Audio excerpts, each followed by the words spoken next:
Yeah, yeah, yeah. Yeah. Oh, hey. What is going on, good people? What is going on? It is the 20th episode of the Blue Experience. Can you believe it? I 20th can't believe it. episode. I really How can't. appropriate, right? How appropriate for the end of 2021, right?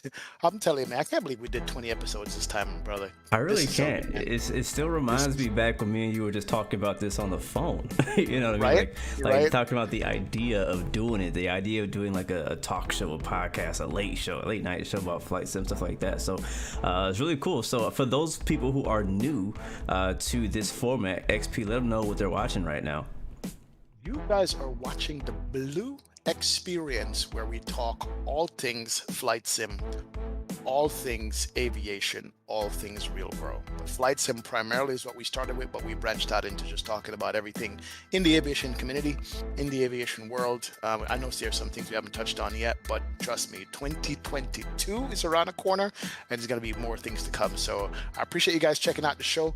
Welcome to the Blue Experience. My man Blue Games on the one side and XP72 here. And that's what we're going to be doing.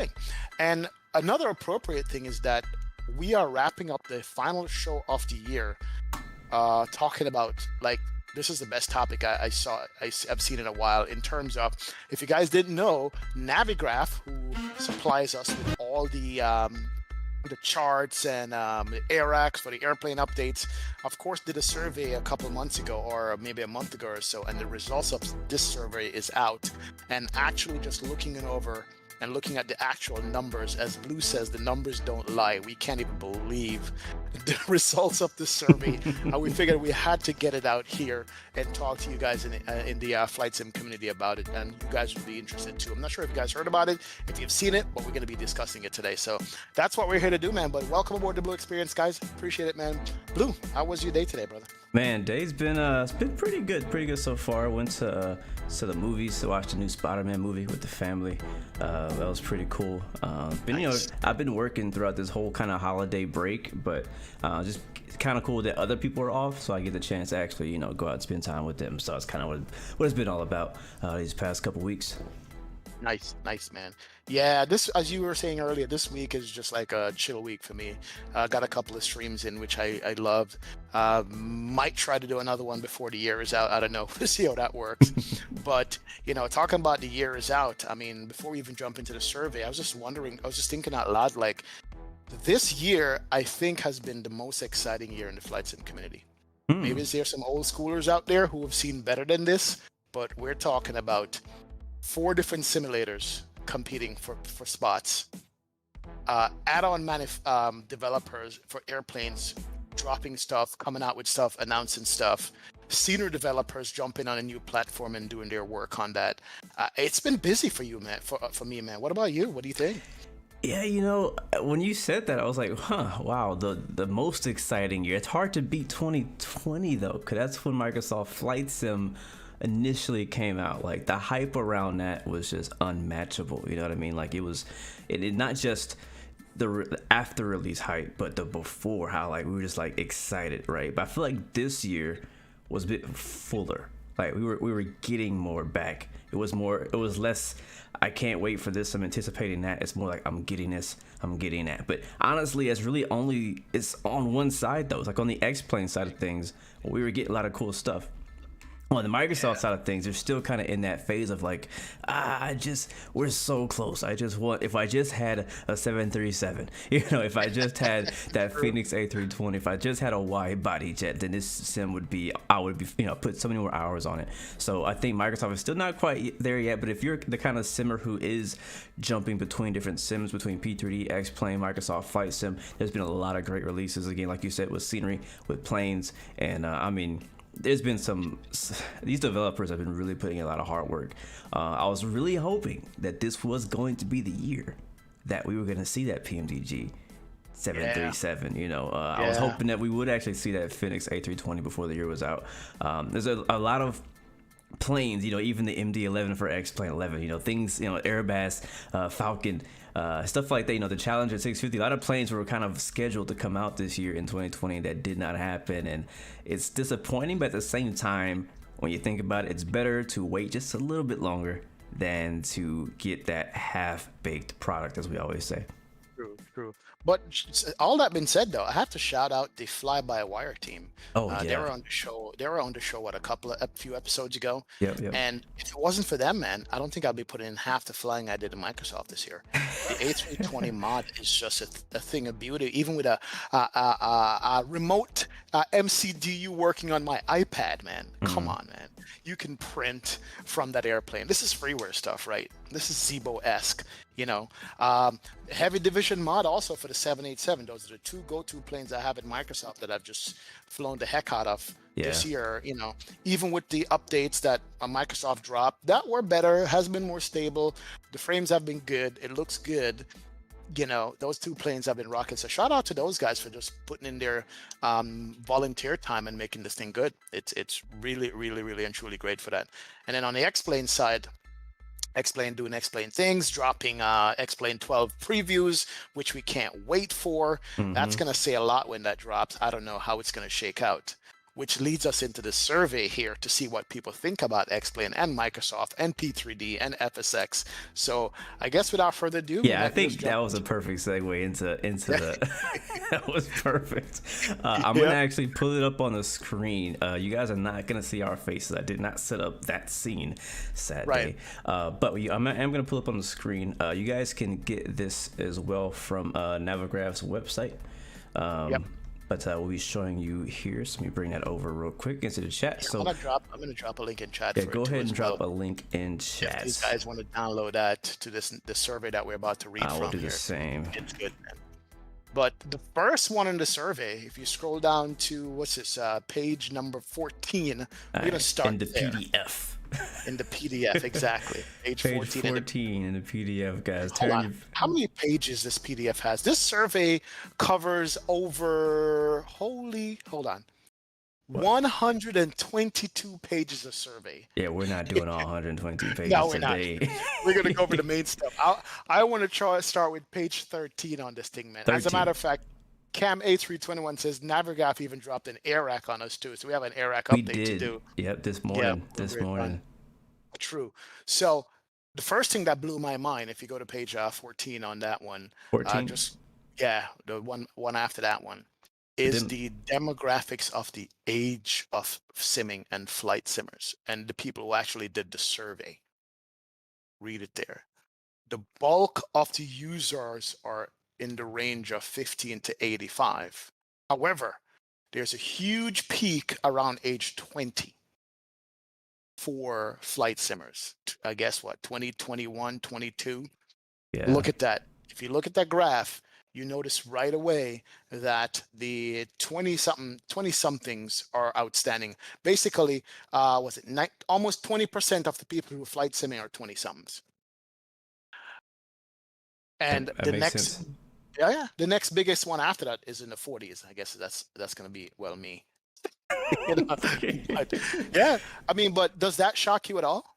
No, it doesn't shock me at all. I feel like if you're 18ish, between 18 and 25, you're looking at a career, right? You're graduating high school, you got a job, you can actually spend money on flight sim. Like before then, it's like you're kind of at the mercy of your parents, at the mercy of other things you can't really control because you don't have any assets, but once you get up into the 20 age, you can actually go out and buy your own stuff. You got your job. Hopefully you got a job. And then again, you're looking into, all right, what do I want to do for a career? What am I, do I want to be a pilot? If I'm going to be a pilot, let me get more into this flight sim stuff, right? So I think that makes a lot of sense. I think that the reason why we see the 40 so high, because I've definitely noticed that a lot of older men who are retired or retiring, well, I guess 40 is not a retiring age. I shouldn't say that, but you know what I'm saying? Older men who are got that mature money. that old money, right? That's that old money. Right. And so it's like you're getting older. Your kids are getting older. You ain't got babies as much anymore.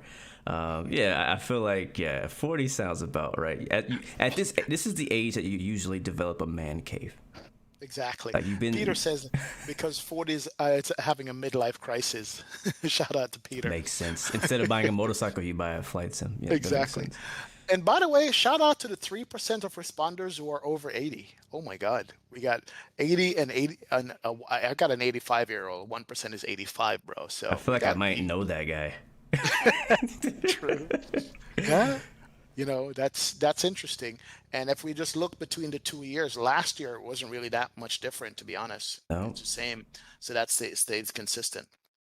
Now, um, the second one, we're going to run through this, guys. As we said, we're not going to stay long on a lot of these because we can go on for hours, 120 pages. Now, this next page I want to introduce because I absolutely hate this statistic. I hate it. Gender. It says what best describes your gender, but basically here male is 96%. And I also see this. I know XP sees it as well. And if you're a flight sim streamer, you see this in your YouTube statistics. Is that the majority, usually 99. I think mine was like 98, 99% of viewers who are watching my videos are male. And every time I see it, I'm like, where are the ladies at? Like, seriously, like, are they just not watching flight sim? Because there's a good, community of females who are flying in aviation in the real world. But I don't know, like, I guess they're all playing Fortnite or something, or I don't know.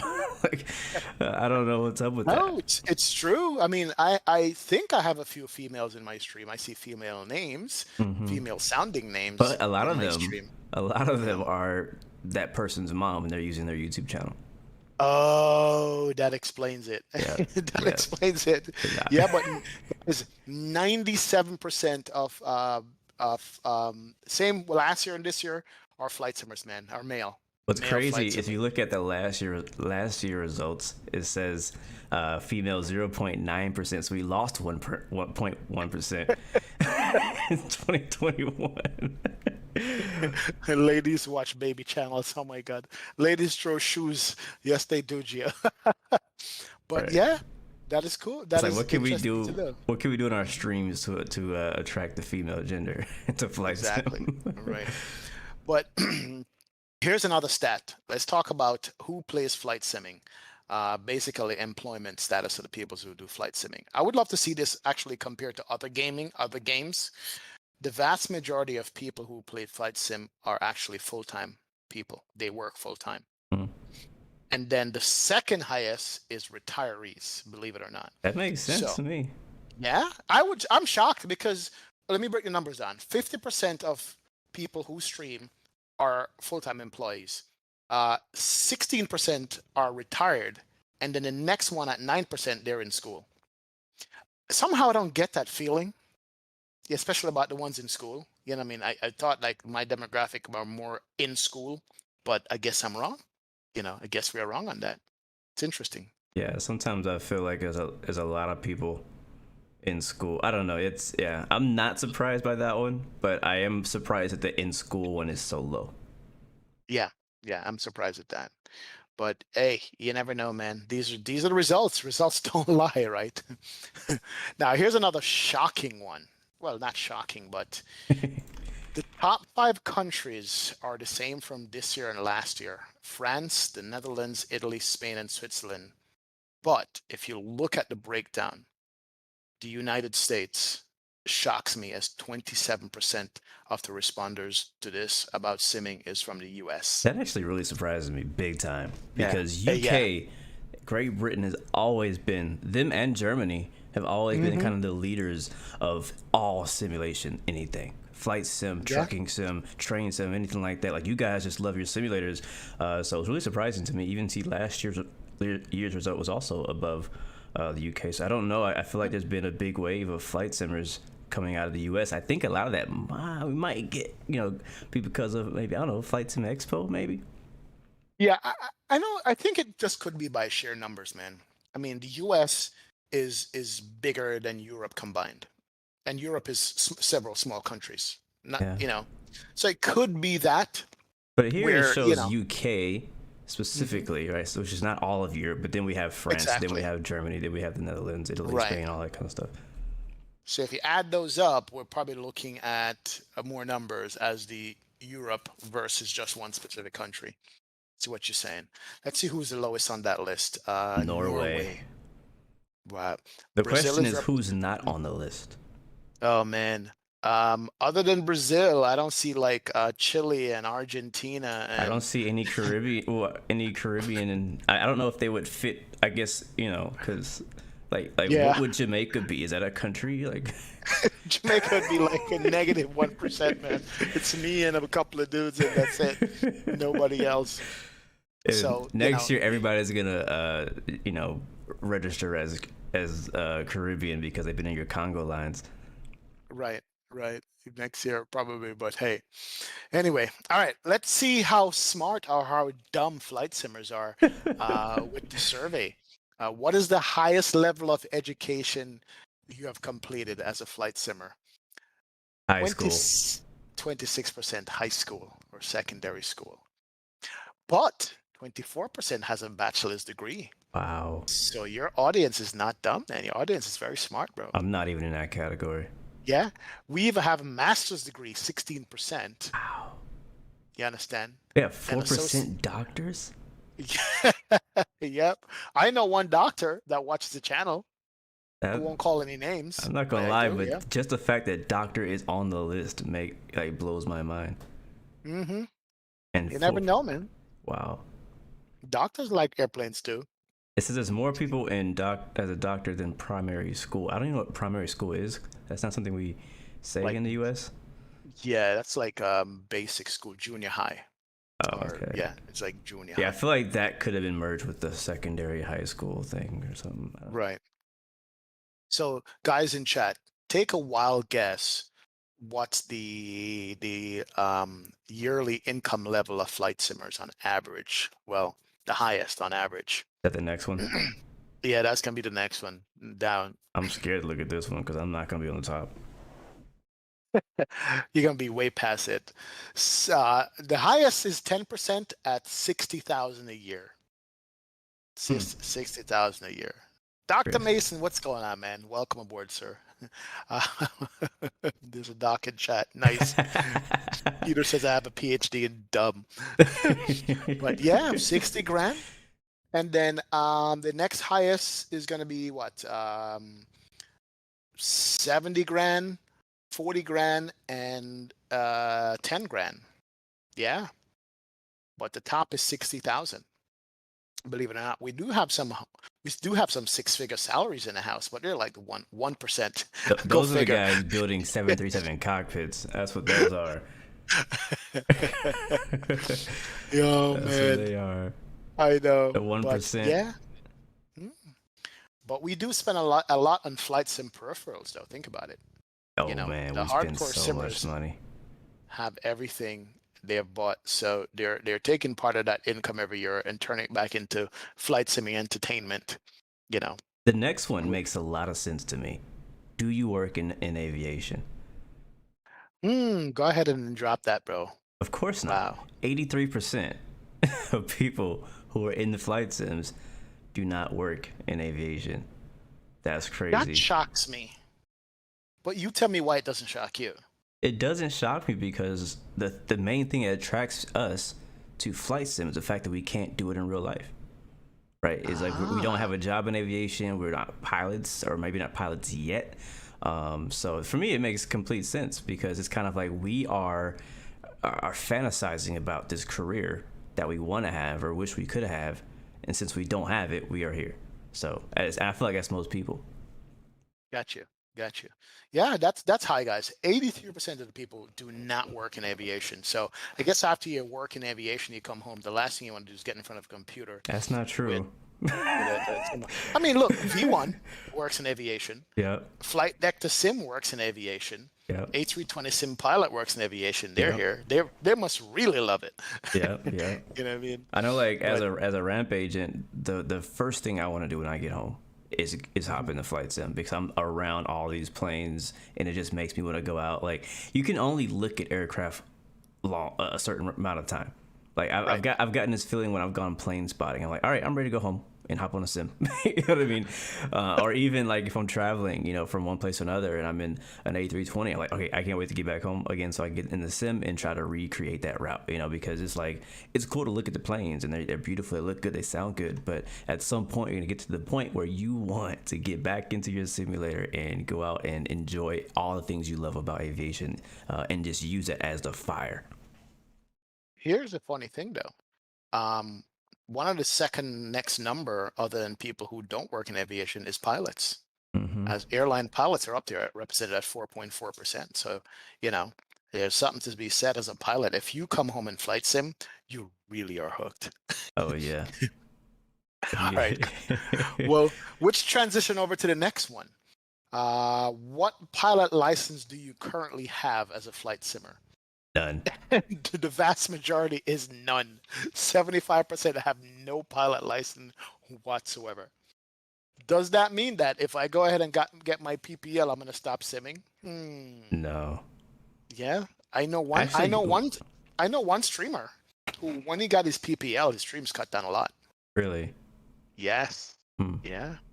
That is a Mhm. good question. Like, would you not sim as much because you're too busy working on a PPL, or you're too busy doing the real thing now, right? Like, I mean, I feel like, I mean, I don't have a PPL yet, but I would just imagine it if I have the opportunity, if I have the finances, the resources to go fly in real life versus fly in a sim, which would you choose, right?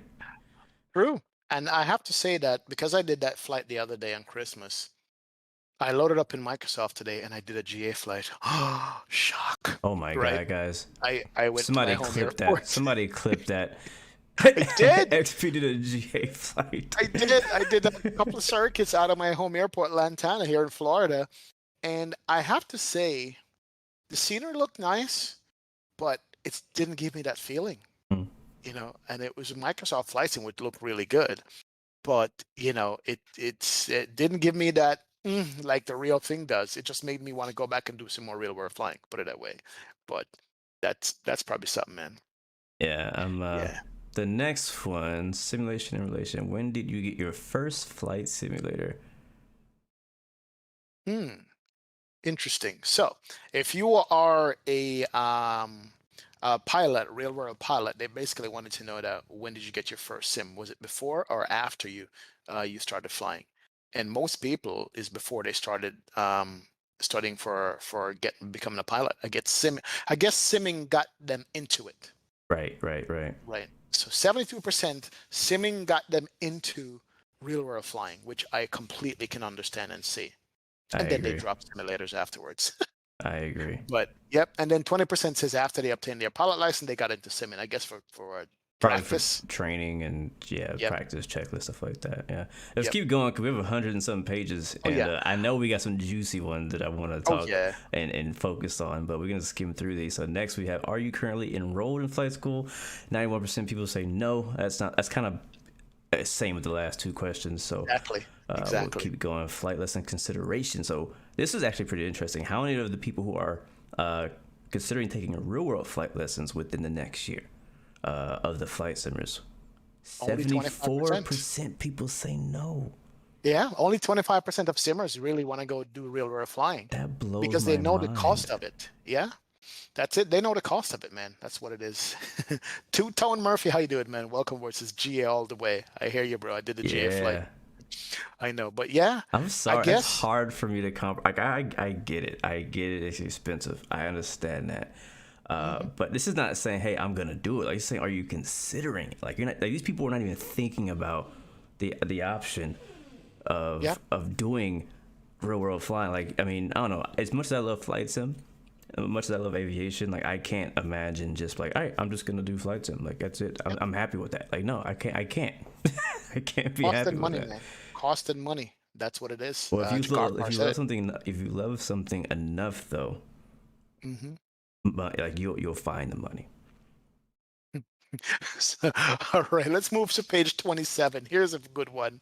Simulator habits, mobile. Do you fly simulators on mobile or tablet devices? Almost 90% says no. Ouch. Not shocked. Ouch. Not shocked, man. Ouch. There's not a lot Yeah, of mobile flight sims. We got X-Plane, we got Infinite Flight, we got right. Aerofly. So it's really literally, well, I mean, they actually have 3 sims just like we do.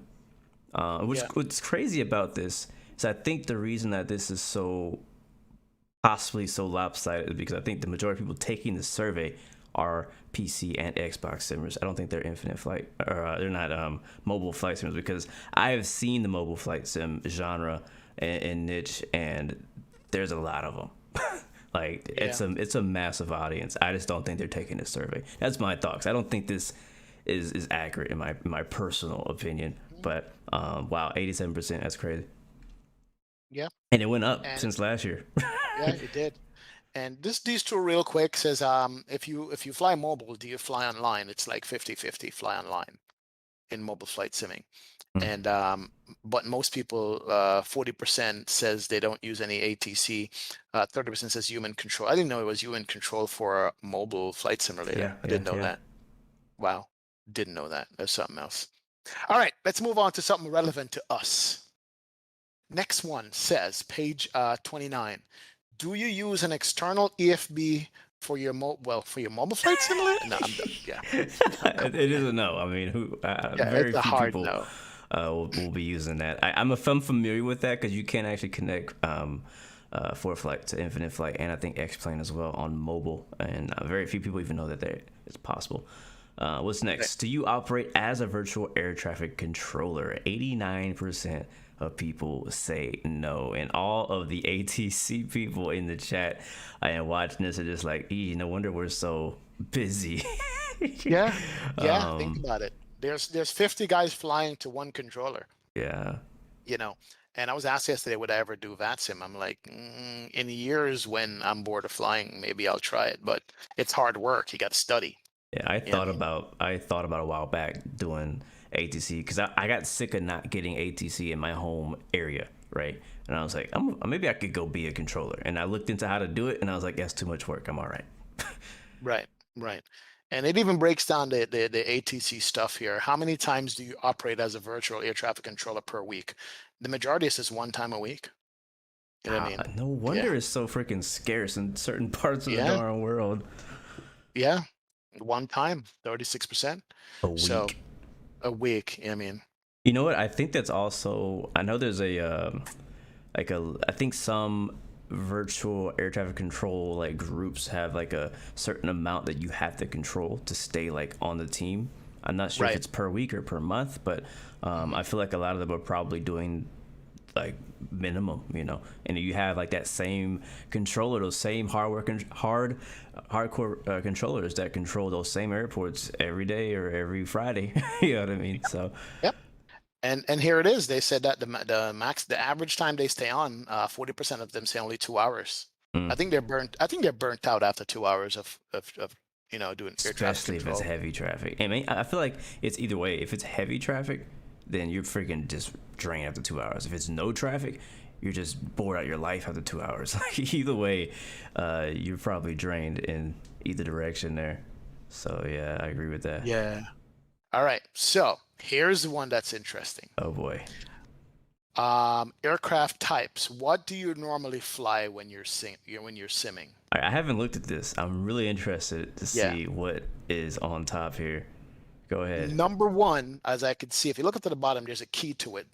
Always is hard blue and never is hard gray. So I'm looking at the number one air type they fly is a narrow body commercial airliner. No surprise. That's a hard blue if you look at that. Mm-hmm. Number one is a narrow body airliner, which is a A320 or a 737-800. That's it. That makes sense to me. Yep. Second to that is a wide body commercial airliner. I'm Yeah. trying to. Yeah. I think those Yeah. are the only Okay. two big dark blue sections. And Yeah. then two-tone Murphy comes up in this. The third is a single engine piston.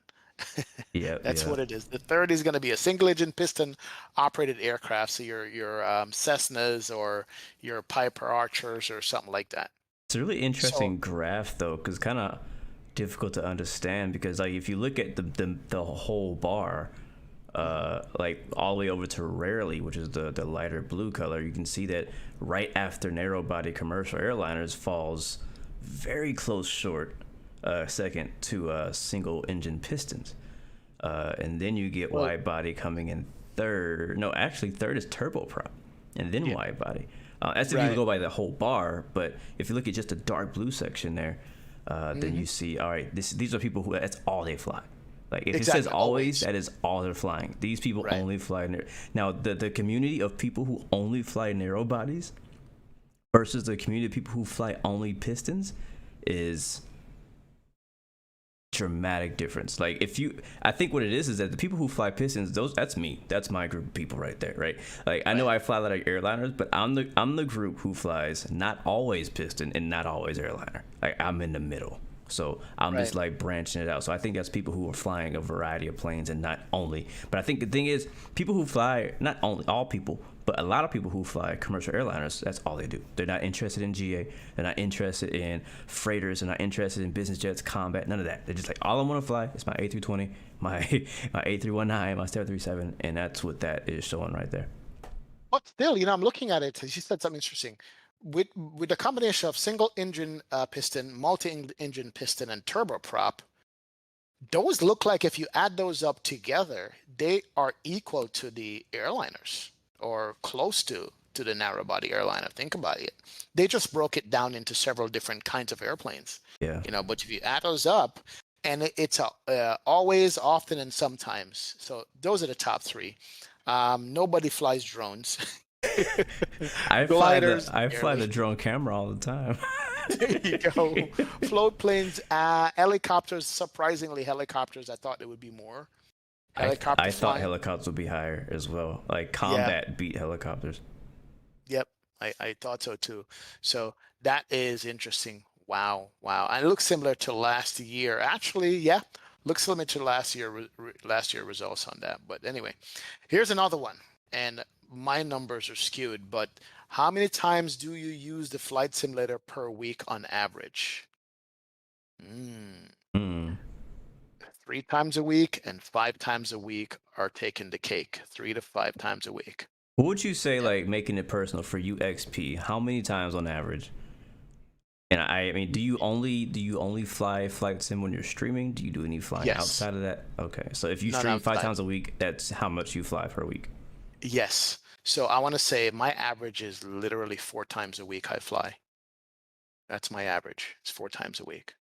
But other people do Monday, Wednesday, Friday, or something like that, or once on the weekend. You know what I mean? So 3 times and 5 times a week takes the cake. That sounds about right, I think. It does. Every time. Yeah. I think for me personally, I think my average is probably around 5. About 4 or 5, like it's between 4 to 6, because I don't stream all those flights. That's the thing. I stream like maybe 2 to 3 times a week on a good week. But throughout the week, that doesn't mean I'm not flying on my own. I'm usually flying. I'm doing reviews. I'm testing planes. When I'm doing a review, I'm flying the heck out of that plane. Right? I gotta get to know that plane. And so if I'm doing a review for an aircraft, that I'm flying probably 10 flights in a week. Because I'm really putting that plane through its paces. So. It depends on what I'm doing, but I think average about 4 to 6 for me. Yeah. Now here's the other graph that's below that actually is very interesting to me. How many hours do you use the flight simulator to do in a typical session? Number 1 is 2 hours, then 3 hours, then it tapers off. And it makes sense because in 2 hours, you either do 1 good leg or 2 short legs. You know what I mean? Yeah. And I've seen where after 2 hours in front of it, I don't know, depending on your age, you're done. You know what I mean? You've had it. Worse if you're doing a fly along with me or Two Tone Murphy, where there's like 1,000 people flying along. You know what I mean? They're like, that's it. I'm not putting up with any more of this garbage. We're getting off. You know what I mean? So know what I noticed this though. So it starts at 2 hours and it tapers down dramatically after 3. Almost half, but then it goes to like not existent at 9, and then it jumps at 10 plus. Those are our long haulers. Yep, 3% long haulers in the neighborhood. Now, what's interesting though to me is that I feel like, just judging by the amount of people who not only watch long haul streams, but people who always ask in streams, can you do a long haul? I feel like that number will be a lot higher than what it is. Yeah. Yeah. Now, this Yeah. is not specifically asking about long hauls. I don't know if there is a question about long hauls in here, but I don't know, I'm kind of like, that's what I'm getting out of this chart here is like, hey, like these are people who fly 10 hours plus. That's a whole freaking day. So like that's yeah, come on. Wow. Yeah. Yeah. That's interesting. All right, I'm going to skip the next question about what kind of airplane you fly, civilian or helicopter Yeah, pilot, we can skip whatever. that. Go to platforms. This is going to be an interesting one. How often do you fly simulators on the following platforms? Mobile devices, 20% or less, 18%. Desktop PC, Macs or Linux, almost 98%. Wow. Console, Xbox, PlayStation, that's 5%. That's crazy. That's interesting. That's extremely low. Yeah, it's a little bump from the previous year. Let me read the question. It says, respondents tend to use a desktop as a flight simulator platform, but sometimes a mobile device too. Not many respondents use a gaming console for flight simulation yet. However, there's a slight increase in console usage compared to the previous year. Wow. What does that say? Console is on the uptrend right now. It's on the uptrend since last year. It is, but it's still a PC market for a flight simulator. Yeah. Yeah. Yeah, I agree with That's that. crazy. Also, Yeah. consoles, as Ozzy in the chat is saying, are hard to get a hold of. I think that if you could get your hands on consoles easier, we'd see a lot more people flying on console. Right. It's true. And by the way, it's saying that the purpose of the flight simulation and 50% or more is just curiosity or interest in aviation. 25% is just casual gaming. And 12% is familiarization of cockpit, airport, and airspace. Interesting.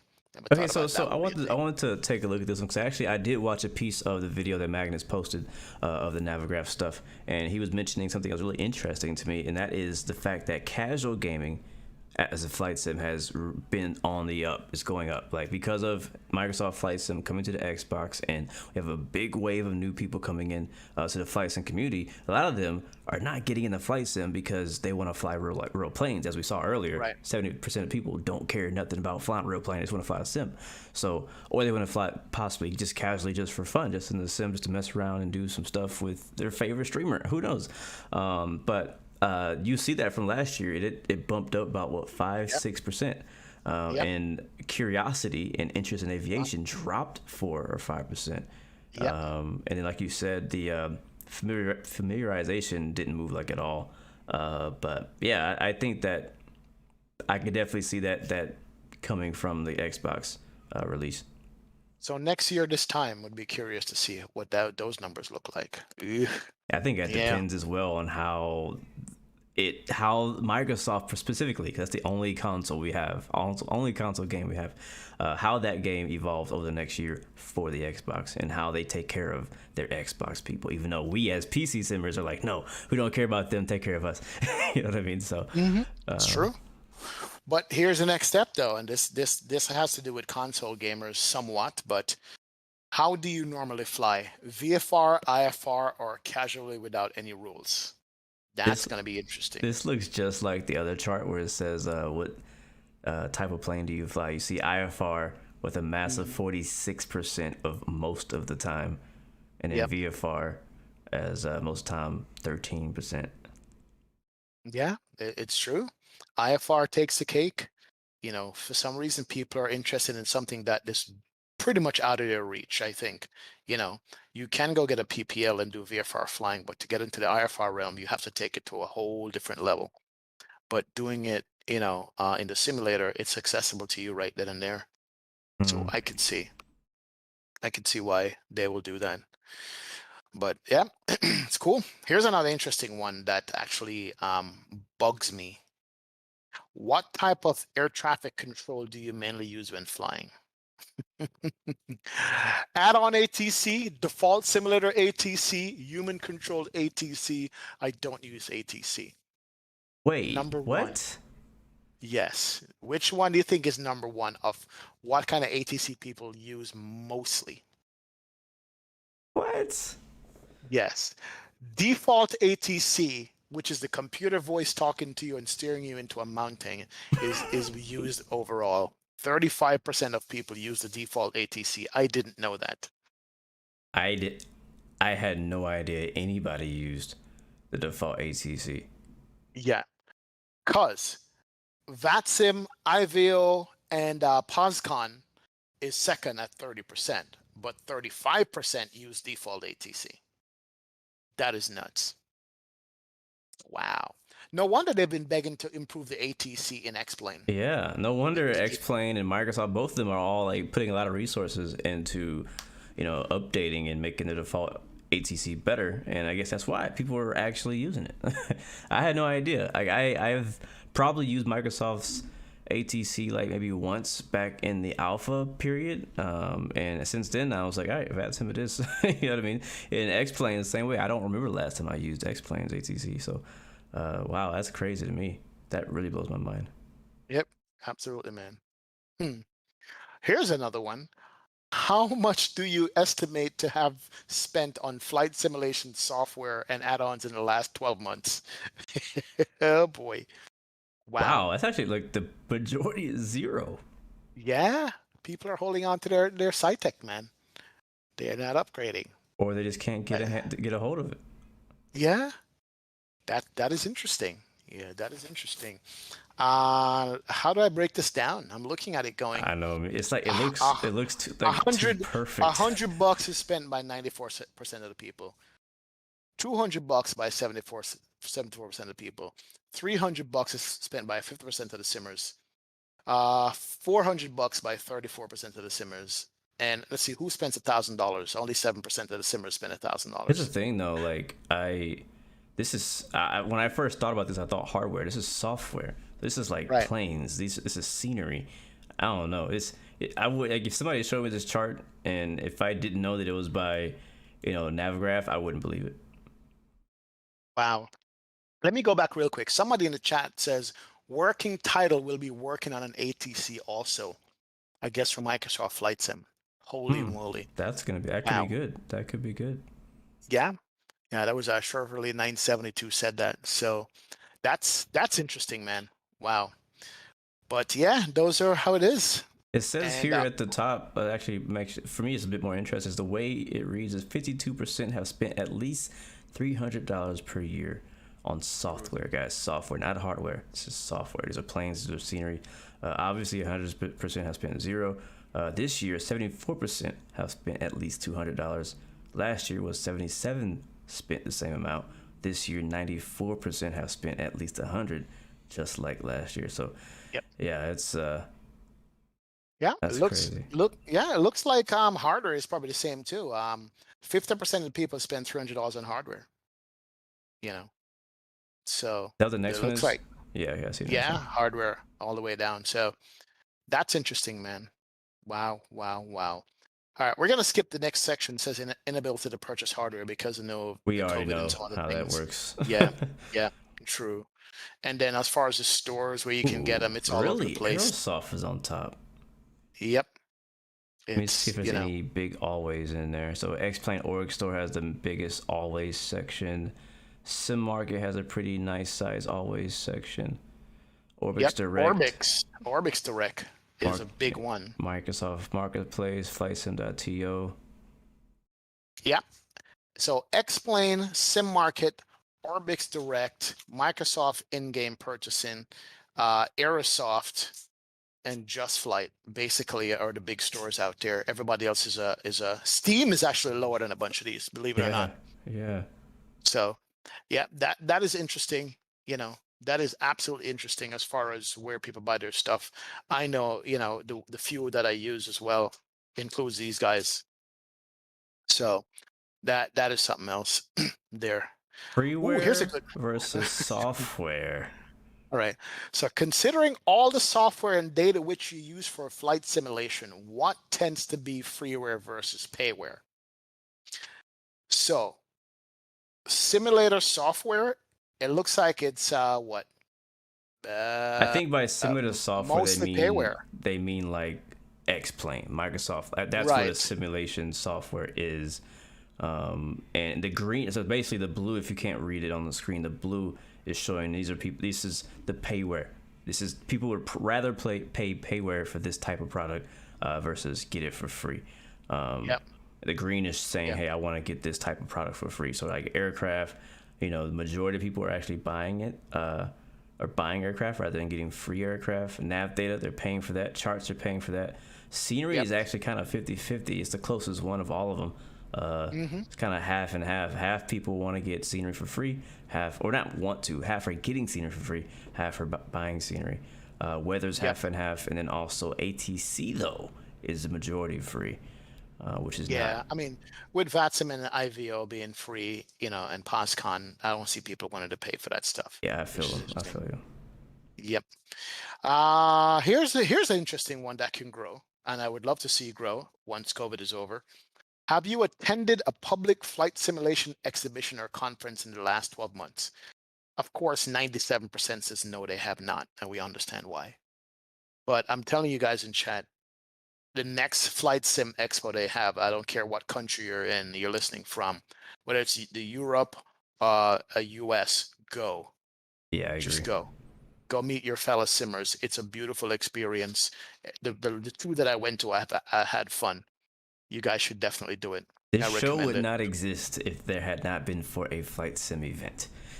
Exactly. So Yeah. yeah, like what's crazy is the next question is just asking kind of like a secondary question to that. So how many of you guys would plan to attend one in the next 12 months? Massive majority says none, which is super sad. Even though we have flight simulator area of Aero Expo Germany, which is I never heard of these, but 2% said they're going to that. There's another one going on in Germany, 2% going to that. FS Weekend in the Netherlands, 3%. Right. Flight Sim Show in Great Britain, Flight Sim Expo in the USA, and an Oz Flight Sim Expo in Australia. So guys, seriously, like look into those. If any of those are in your country, in your area of the world, look into it. And if you can make it out next year, go. I mean, we're not being told to promote this stuff. Yep. And if you show the camera real quick, I'll show that they get cool T-shirts like this. Yeah. I picked this T-shirt up at Flight Sim Expo. It says Flight Simmers working from home before it was cool. You know what I mean? That's it. You get nice T-shirt. Look, this Navigraph one was from Flight Sim Expo 2 years ago. I still have it. It's my iPad holder, and also my mouse pad here from Orbix. That was from Navigraph. This is from Orbix. I got this at Flight Sim Expo a couple of years ago as well, and I can point to a whole bunch of stuff that they give you in your goodie bag when you go. You know what I mean? T-shirts, goodies, giveaways, cups, mugs. I have a mug from last year as well from Sim Market. I have a Sim Market hat. A Sim Market mug, Navigraph hat, Orbix mouse pad, and some other stuff I have, man. It's pretty cool. So go to Flight Sim Expo. Yeah, and also definitely. think about the connections that you can make too. Like if you're a developer, if you're making a scenery, you're making an aircraft, if you're a streamer, I think it's extremely important, in my personal opinion, as a streamer. I feel like it's very important and it's business smart for you to show your face in front of these developers who will probably never reply to your email. So so definitely make it happen. I'm moving on to the next question, which is on page 51. Do you contribute to the flight simulation community? Now this is interesting to me because I want to know if like the number of streamers and people like that have gone up, and it looks like it's actually gone down on this chart. It says 5.4% of people who did this survey are YouTube or Twitch streamers. 1.2% are bloggers. We don't have very many blogs, so honestly, people can look at this chart and find gaps in our market and be like, hey, what if I go out and create a really cool blog? Are people looking at blogs? Is there something you can do to make a blog interesting? There's room for people there. Are you a writer, video producer? Only 2.7% of that. An admin of flight sim. I don't really know what that means. And 3D artists, software developers, 4.6%. A beta tester, 13.5%. No, but I would like to. I think it's important to see too that there's a lot of people who would like to contribute to the community. They just may not know how to get started. How So or what I to do. think this is a good question for developers if you're looking for help. If you're looking for some type of way to train people and help them, build them up and create the next generation of developers, I think that'd be something good to look at. Yeah. And then the next one down from that shows you why people don't do it. The biggest reason why people don't contribute to the community is time constraints. Yeah. And then after that, it says don't know what to contribute. So Blue just read out the list of stuff that you guys could do to contribute to it. And then the last set was limited skills. You know what I mean? I can understand that. Yeah, 100%. Definitely, man. Yeah, I absolutely understand that. So I want to get to the juicy stuff here, man. Let me just see what else is here. I do want to just really quick skim by this next one. It says, how frequently do you use the following platforms for purpose of communicating? Basically, how are you communicating with the community? What's funny is that it used to be very big on forums. Wow, look at this. Yeah, I remember those days. Last year, AvSim forum, which I personally have never touched and don't know what it is, but apparently a lot of people have been using it. According to last year's results, Discord was still number one, but you'll see this year's massive majority of people are communicating with other flight simmers through Discord. Now, I want to say this because me and XP have witnessed a lot of flight sim developers who refuse to make Discords, refuse to communicate through Discord. I think it's extremely important to make one. If you don't have time, like find somebody in your team just to manage it. Like, you don't have to be on there every single day. Like, do your thing, but at least have a Discord for people to come and ask questions, because that's where we're at. That's where gamers are at in general. Like, they're not trying to make a freaking account and give you their email to go see a forum. Like, come on, man. I hate forums personally. I'm sorry, I'm getting a little hot about that, but I don't like forums. Me too. Yeah, I mean, look at this. Microsoft Flight Sim has come out of nowhere. And it's now a bigger forum than a lot of them, bigger than explain.org and all that stuff. And I've only been on Microsoft forum maybe one time to look for how to solve a problem with the sim. I don't go on there anymore. Discord is where it's at. It actually surprises me here too that Facebook is beating Instagram and TikTok and Twitter as a communication platform. I personally I have a Facebook, but I don't really use it. But I do understand a lot of people are on there, and there are Facebook groups for X-Plane and Microsoft and Flight Sim, stuff like that. I just don't really use them. I prefer to use the others. But yeah, I think that, I'm gonna shut up. I'm gonna get in trouble. I was gonna say it. Screw it. I think the Facebook people are like the people who are in that 40 to 40 plus range. That makes sense now. Y'all gonna hate me. Greg Hill says high school teachers are teaching classes on Discord. Are you kidding? No way. That's cool. Didn't know that. Yeah, that is nuts, man. Real quick, next one was about virtual airline membership. Basically, 75% of people are not a part of a virtual airline. I'm gonna be honest with you guys. You're missing out. I mean, I'm starting one myself, kind of, sort of, but I'm just saying, I'm not going to stay on that question too long, but we'll to the next one. But I'm just saying, if you are watching and you ever find yourself in a situation you're like, I don't know where to fly. XP's on vacation. I can't fly with him. What am I going to do? If you join a virtual airline, it gives you kind of a purpose to fly. You fly with your favorite airline, whether it be virtual, British Airways, Delta, Spirit, whatever. Anyways, do you fly online? Majority, 58% say yes. Yes. So a little bit over 50-50 fly online, which is good. It's interesting because the other question said that people are using default ATC as a majority, and yet somehow 58% of people are flying online. How's that? Maybe that was for what am I call it? For mobile people. I don't know. Could be wrong. Let's just chalk it up to that. Sure. But anyway, how often do you fly on any of the following network? Number one network, no surprise, VATSIM. However, there is a surprise at number two.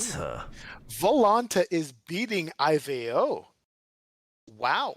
That's actually, I did not know Volanta blew up like that. What makes me upset is they didn't add my people, Sim Toolkit Pro. Come on.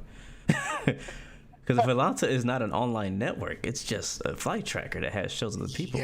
It's not a VATSIM. Like, it doesn't really match the rest of these things. I don't know why they put Volanta in this list.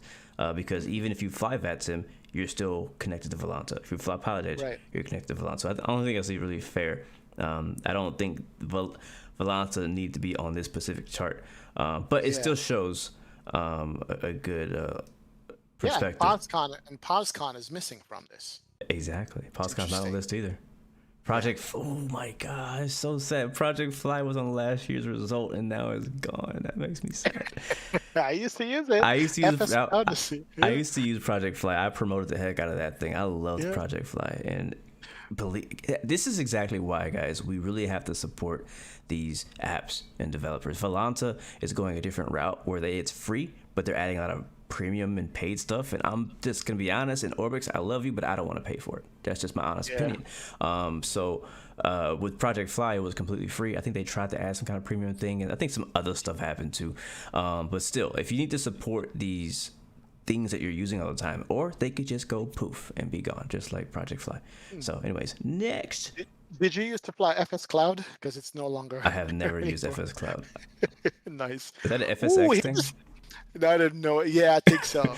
All right. Here's the big one. Oh boy, Big this is what we're ballpark looking one. forward to right here, ladies and gentlemen. Platform. It took us an Oh, hour to boy. get here, apparently. Yeah, I know. We'll check this one on the YouTube. All right. How often do you fly on any one of the following flight simulator software? Oh man, I want Let me to read- just let me read that preface this first. again. Let's go It ahead and says, just build that following one the up. launch of Microsoft Flight Simulator 2020, this simulator has grown to become the most popular flight simulator among the respondents. Almost 3 out of the current use Flight Simulator 2020 to some extent. Laminar Explain 11 as well. Prepared version 4 and 5 are also popular. But look at the numbers. Microsoft Flight Sim, you're looking at almost 75%, 76% are using Microsoft Flight Sim. On a PC, by the way. Hmm. Not on Xbox. Look at the Xbox versus PC breakdown. That's surprising to me. That is Or surprising. maybe these are the people. Maybe these are the people who responded to the survey. That is nuts. Yes. However, just as shocking, or maybe not, the second highest at 50% is Explain 11, and we don't have Explain 12 yet. What makes Think me about that. excited though is the fact that coming in a strong third is DCS World. Mm-hmm. Where did that come from? I know. Where the heck did that come from? Like, I don't know. I don't know if like the Ego Dynamics, the people who made DCS World, promoted this survey, and we got a lot more combat simmers who are doing a survey now, and so now they're more representative.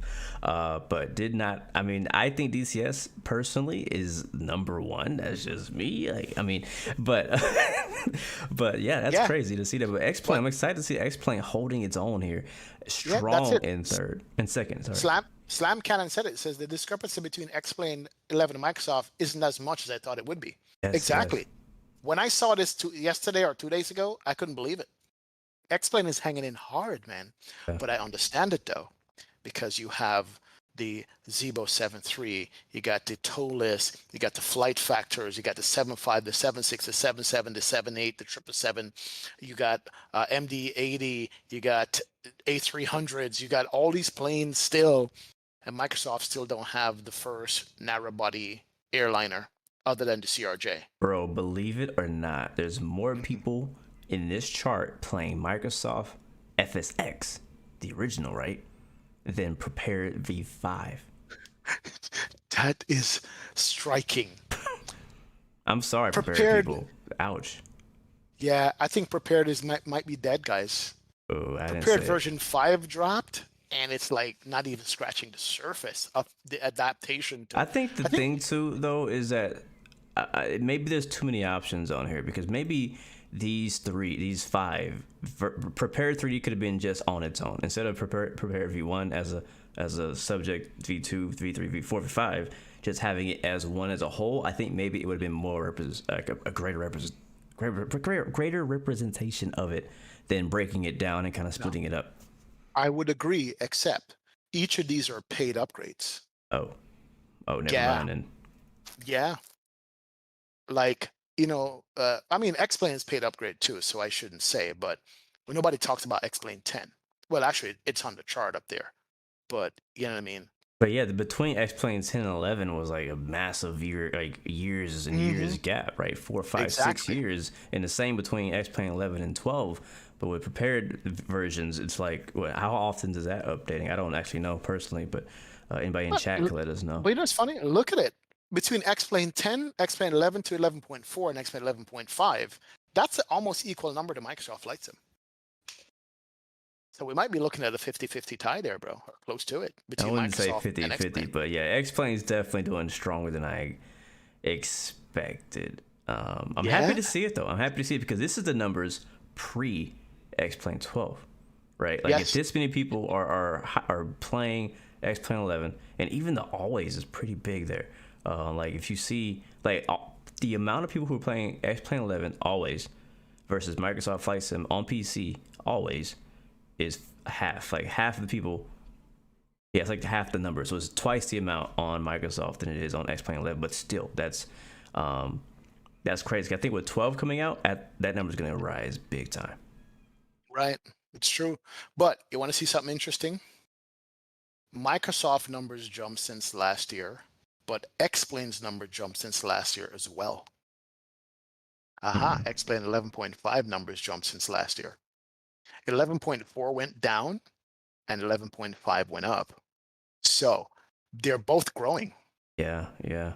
You'd think that would be dead, but that is interesting, man. So that's a simulator battle, guys, right here at the end of 2021. The numbers don't lie, guys. The numbers don't lie. And I mean, you see how massive the margin is from X-Plane right now to Microsoft. Good. So I'm not in any way saying that X-Plane is like even with them at all. Like Microsoft, in my opinion, based on these numbers, is winning. Microsoft is winning the fight, right? No matter how many people complain and say, "Oh, the airliners suck and you can't do this and it's not it's a game," like no matter what you say, like Microsoft is winning based on these numbers right now. The numbers don't lie. But I think again with X-Plane 12 coming out, and I mean just me as a simmer doing streams and seeing people come into my Microsoft and my X-Plane streams and seeing how a lot of people are jumping over to X-Plane. Like if they have the ability to do it, they're jumping over there because they want to fly the planes. People are attracted by the planes that X-Plane is offering. And X-Plane this past year, which has amazed me, have just really dropped aircraft that just make flying enjoyable. I mean, I has been really killing it. Who else dropped it? I mean, FlyJ Sim recently dropped the plane this year. It's really good. Aerobass with their Phenom. I mean, there's a lot of good planes, and even scenery developers are staying dedicated to X-Plane, or even doing double the work, dropping on both sims. So they definitely kept us occupied on the X-Plane side. And I'm actually surprised. I didn't think that I knew X-Plane wasn't going to die. I knew that. I knew it wasn't going to go away. But I didn't think it was going to be like used so much. You know what I'm trying to say? But look at the just below that. It shows you that Microsoft did take ground from all the simulators. However, over 60% of the people did not switch to Microsoft. 30% of the people switched to Microsoft Flight Sim, right? 30% switched to Microsoft Flight Sim. 4% switched to X-Plane, and 3.5% switched to prepared version 5 from what they were flying before. So Microsoft did gain ground. They came into the scenery and just took a lot of people with them. Whole lot of people. I didn't know that was a thing. They actually show what percentage Microsoft took away from the other sims. That is crazy, yo. Yep. And this is people who are already simming. This is not like people who never flew flight sim. Like this is people who have been flying flight sims and they left X-Plane, they left prepared to go to Microsoft. But then also again, just like you said, looking back the other way around, how at first last year people were fleeing Microsoft to go back to prepared. But it dropped. Yeah. What happened to prepared in 2021? Well, yeah, 2020, a lot more people were going over. It dropped in 2020. The number came down a little bit. 2021, the number came down. So the take-up rate basically peaked off and dropped back a little bit for Microsoft. And that's because there's no payware. Once a payware drops, it's a whole different ballgame, I think. Yeah, I think that not just PMDG, but just like high quality. I know I keep saying PMDG, and I feel bad for saying that because there's a lot of other great developers who are making equal to even possibly better add-ons for Microsoft coming soon that we're going to enjoy, and it's going to sway people to come back over to the sim. But yeah, I think that's what it comes down to. It comes down to the third parties. X-Plane themselves haven't made any big jumps in the last year. Well, they've done nothing. Well, scroll down a little bit though. Check this out. The following question was conditional and only presented to the respondent who stated that they switched to X-Plane 11 this year. So for everybody who switched to X-Plane 11, we can establish that the most flight simulator that respondents left for X-Plane was from Microsoft Flight Sim. Yep. So if you switch to X-Plane in 2021, 37% of the people who switched to X-Plane was from Microsoft Flight Sim. 22% was from FSX, and 21% was from Prepared. And then the 13% was from previous version of X-Plane. So X-Plane 11.5 got the biggest boost from Microsoft, former Microsoft users. Wow. Explain that. Yeah. That is funny. Wow. This community is split, my friend. This community is split. I love it though. It's kind of cool to see. Like, I mean, we know what's kind of happening, but it's interesting to see it here. And you know, that I'm glad that everybody's participating in these surveys because it allows us to see what's really going on. You know. Yep. But the previous year, look at the previous year. The biggest users to X-Plane came from FSX, FS9, and Microsoft Flight Simulator was only 11%. This year it jumped and tripled the amount to 37. So the biggest people came from Microsoft. That's nuts. Wow. It is. Man, I need a drink. The next one though, for our prepared people, we didn't forget about you. Same question, but people who switched to V5, prepared 3D V5, it says most people are coming from earlier versions of prepared, which makes sense because you know all their add-ons are yeah, it makes sense, all this stuff. So, but kind of ignoring that stat, after that we have looks like from X-Plane actually. Yeah, 15%. Yeah, their highest majority of people coming to prepare, which makes sense to me. I feel like as a person who plays Microsoft Flight Sim, I think that going to X-Plane would be more practical, right? Rather than going to prepared 3D. But if you are on X-Plane already, you're probably already on Microsoft too. So you probably are gonna go from X-Plane to Prepared because you want that quality wings. You know, you want that whatever those add-ons that Prepared has, because Prepared has probably even better, you know, airliner specific planes, anyways, than X-Plane. But it just X-Plane is prettier and it costs less. Yeah, but further down, it shows you for people who did switch to Microsoft. It was 34% from FSX and 34% from X-Plane, and then 27% from P3D. You know, it makes me wonder, like, what did I answer in this survey? Like, am I on this list? Am I in one of these statistics? You know what it is? I think a lot of people were going back and forth and switching because they had one platform, was not satisfied with it, and go, you know what? Let me see what the other side has to offer.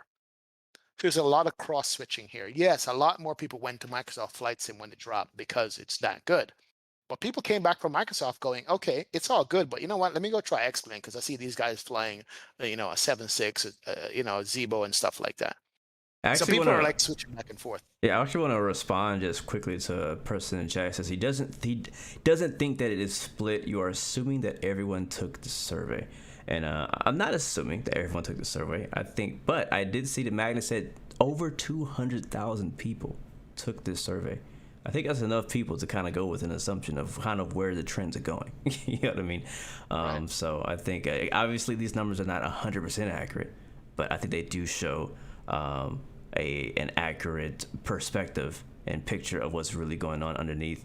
A lot of things that we just don't, we talk about them, but we don't at the same time. You know, it's kind of like about where's your money going? Where are you actually spending your time? You know, and this is what this chart, these surveys show us. True. All right, take a look at this. This one is going to be an interesting one. X-Plane 12 purchase likelihood. How likely is it that you will be buying X-Plane 12 when it comes available? And I just added up the numbers. 50% of the people said they're possibly going to buy this thing. Possibly at 50%. That's right down the middle. That's right down the middle. And I think people are probably holding back to see what it's going to actually look like and feel like once it drops. Yeah. That's not bad though. If it was like less than that, then you'd be worried. Yeah, I still don't see. I know I feel like I'm always the negative one going against X-Plane 12, even though I am very excited about it as a flight simmer. But I think that in the big picture, a lot of people are still not going to get X-Plane 12 because, for one, it's not on console. Right. And mainly it's not on console.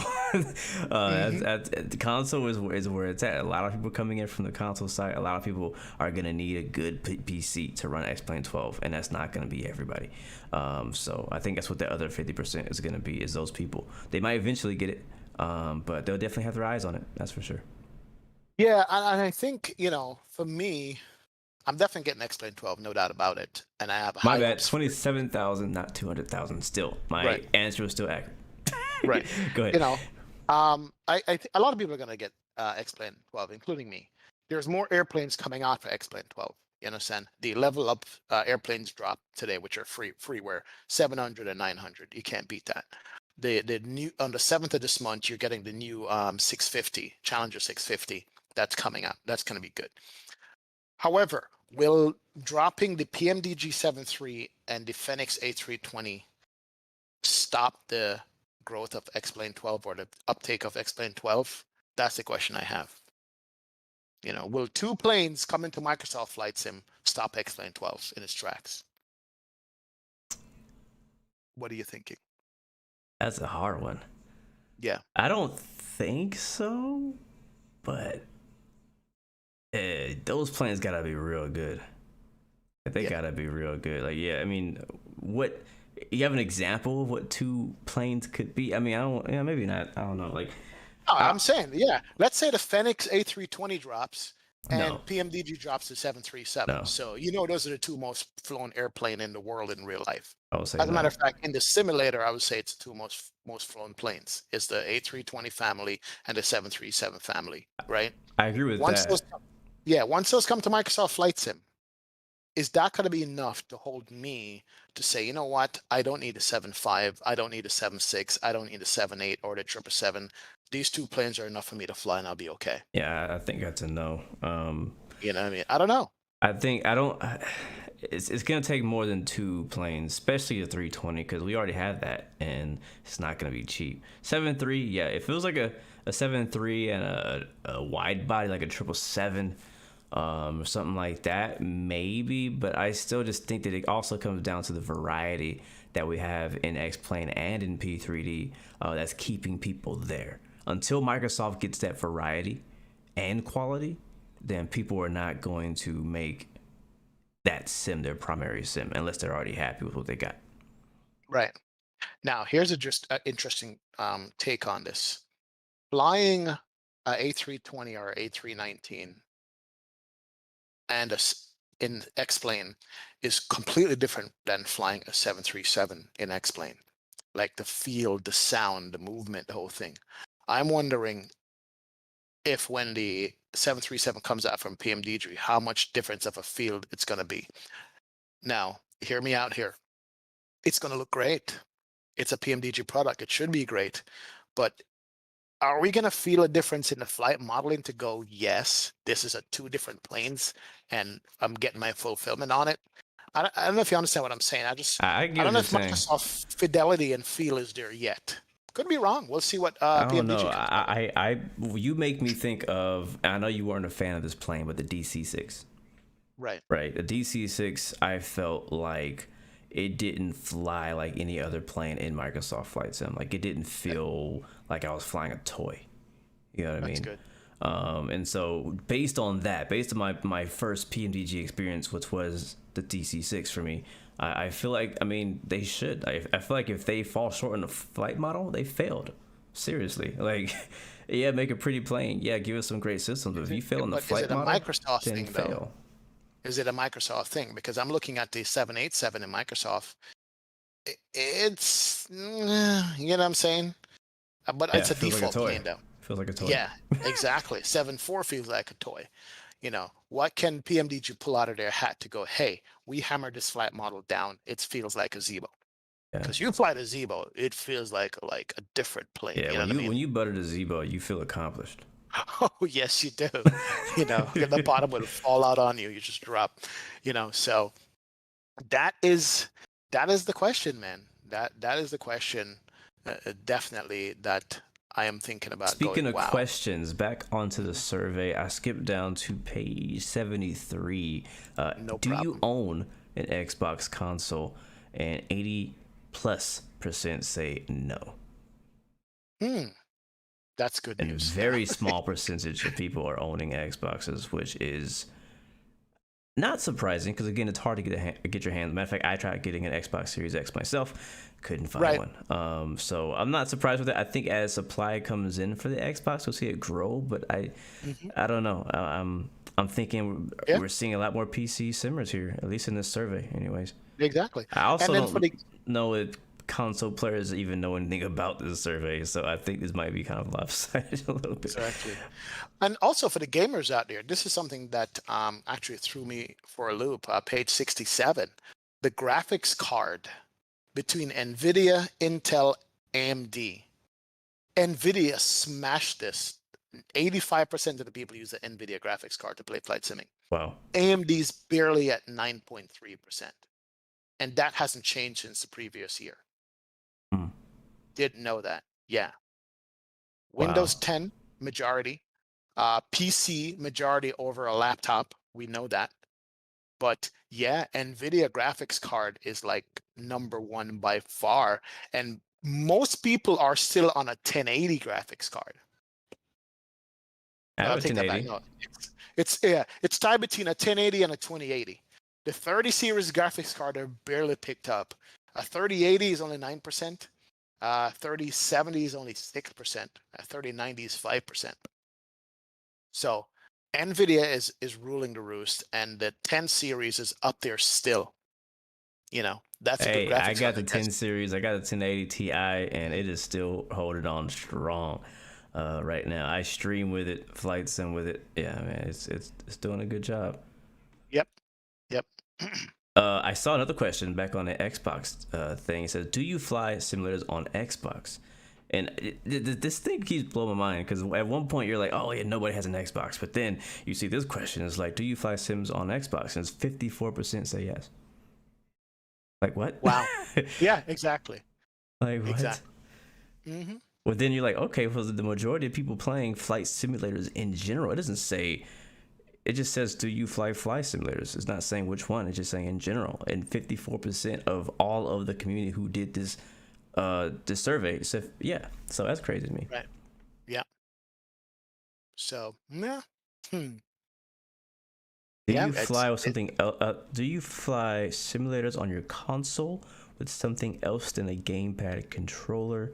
46% said no. 39 use some type of yoke and joystick pedal, which is cool. right. And it's funny is last year, if you were able to run a flight sim on a console, would you prefer to play with something else than a gamepad? And most people said, yeah, they want a yoke and pedals. So, Yep. It makes sense. It's the next step forward once you get a taste of flight simming. oh yeah, Yep. for sure. Yep. Definitely. It's also saying that most people are satisfied with the graphics card they have now, by the way. They're not looking to upgrade or change, which is surprising to me because everybody wants the fastest, latest, and greatest, but they're satisfied with it. This one's interesting too. Why don't you fly simulators on console? I would love for the chat to get involved with this question. On XP stream, on my stream, if you're watching, let us know if you are flying on console, and if you are, why are you flying on console? Just be honest. And if you don't fly on console, why not? But what this says is the software is that I use is not supported. Well, it's 19%, which probably means like they don't have X-Plane on there, they don't have Prepared on there. The hardware I use is not supported. So like maybe your honeycomb yoke, you have the current one that does not work on Xbox just yet, or you prefer to fly on PC, which is the 80% of people, which is not surprising at all. I think that most people, if they have access to a PC, is going to prefer to fly on PC. It's just way more options. You can mod, you can get all liveries, you can get all the hardware. It's just there's no limits on the PC for flight sim. On Xbox, it's just too many limits. Yep. Yep. Yep. Now, here's a breakdown for what people's simulator setup looks like. Over 63% of the people have a throttle quadrant at home.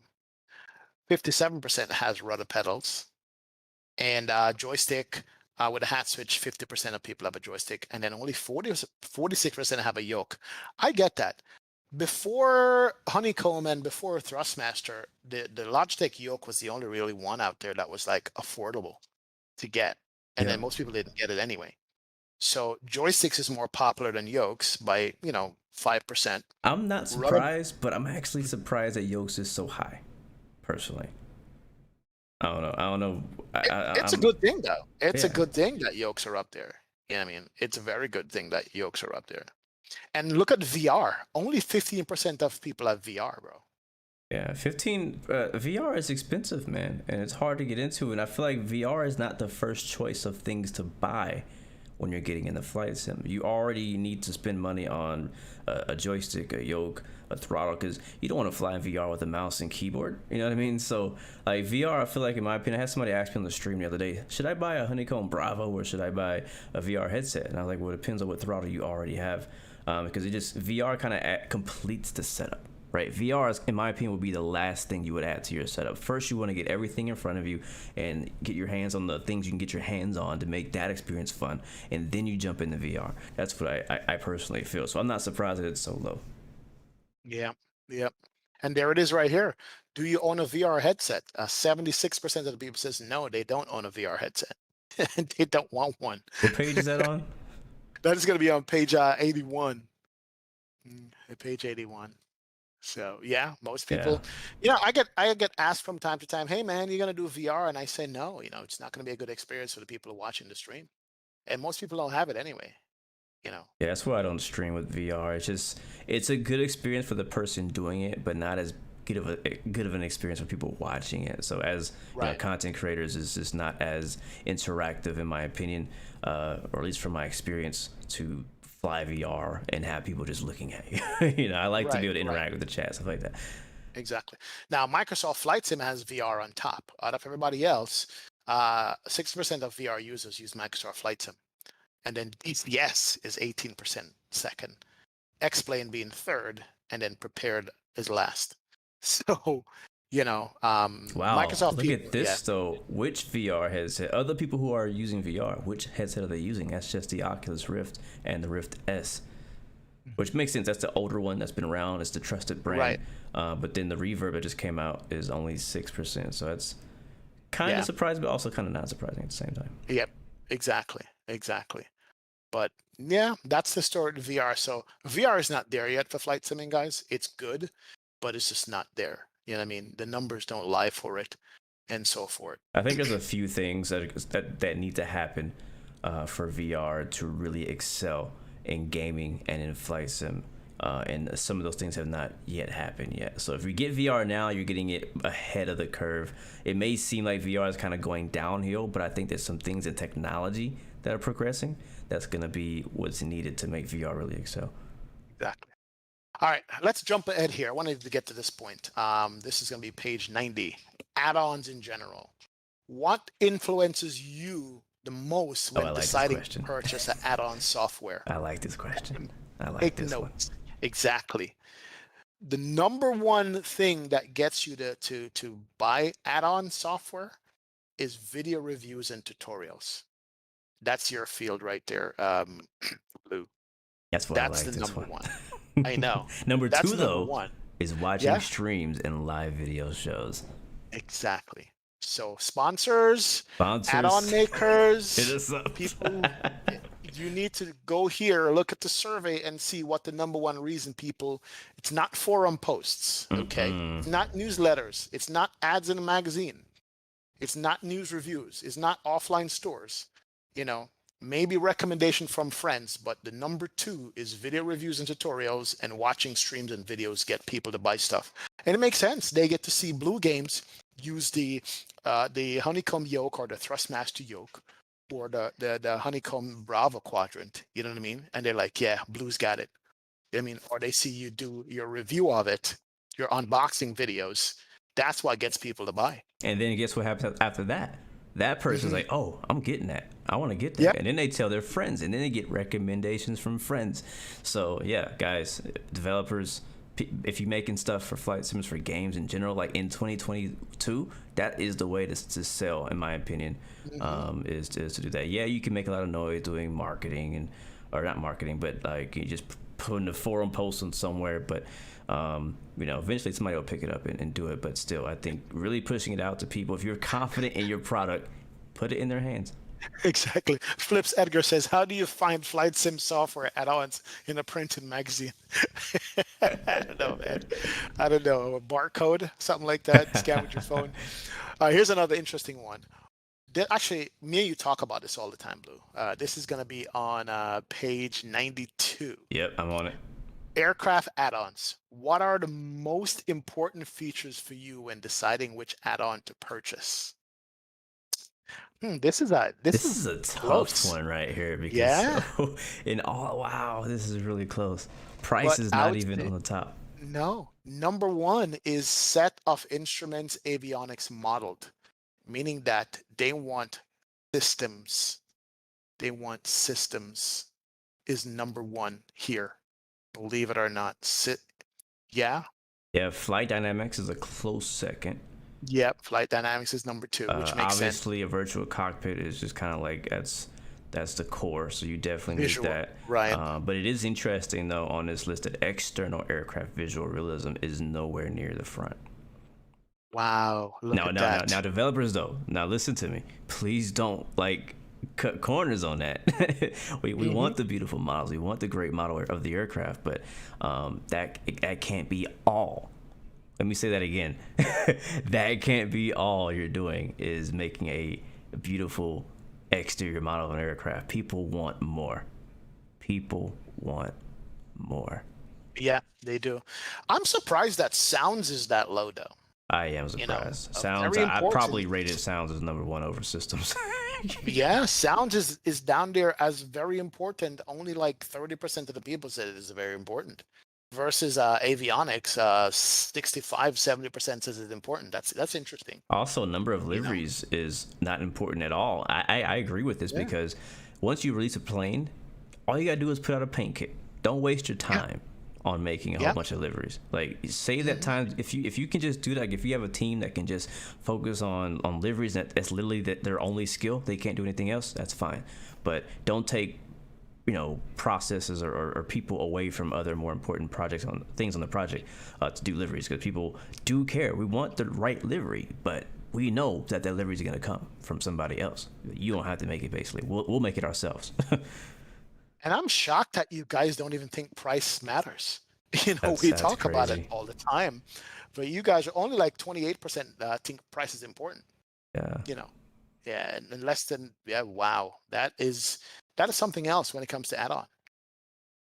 Matter of fact, when So it comes to things that people think are not important, price comes second. yeah. At least Okay. important. All right. Now, check this out. Scenery and weather, and this says a lot to me. Based on the type of flying you do, which aspects of a scenery add-on is important to you? You know what the number one is?